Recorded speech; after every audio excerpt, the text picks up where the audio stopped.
இப்ப ரீசெண்டா அந்த வீடியோ எல்லாரும் பாத்திருப்பீங்க. இந்த விஷயத்தை பத்தி நான் பேசக்கூடாதுன்னு நினைச்சேன். பட் ஆனா டிஎம்ல நிறைய பேர் பேசுங்கன்னு சொன்னதுனால மட்டும் நான் பேசுறேன். ஒரு வயசான ஒரு அம்மா நம்ம முதலமைச்சரை பார்த்து ஏதோ மனு கொடுக்குறாங்க. அவ்வளவு அழுகையில வந்து நிற்கிறாங்க.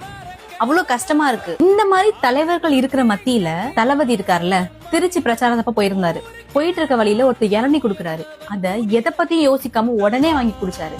வேண்டாத வெறுப்பா என்ன வேணாலும் பண்ணிருக்கலாம். அத பத்தி அவர் எதுவுமே யோசிக்கவே இல்ல. இந்த டீசன்சி எதுவுமே பார்க்காம உடனே குடிக்கிற அந்த தாட் யாருக்கு வரும்? அவர் தமிழ்நாட்டு மக்களை அவ்வளவு நம்புறாரு. இந்த மாதிரி ஒரு விஜய் அண்ணாக்கு ஒரே ஒரு வாய்ப்பு கொடுக்கறதுல தப்பே இல்லைன்னு தோணுது.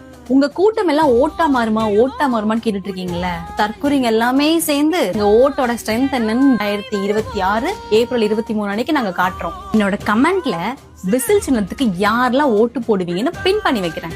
எத்தனை பேர் ரிப்ளை பண்றாங்க, எத்தனை பேர் லைக் பண்றாங்க, எத்தனை பேர் ஷேர் பண்றாங்கன்னு எல்லாரும் பாக்கட்டும், உலகமே பாக்கட்டும். அப்ப தெரியும் விஜய் அண்ணாக்கு இருக்கிற சப்போர்ட் எவ்வளவு அப்படின்னு.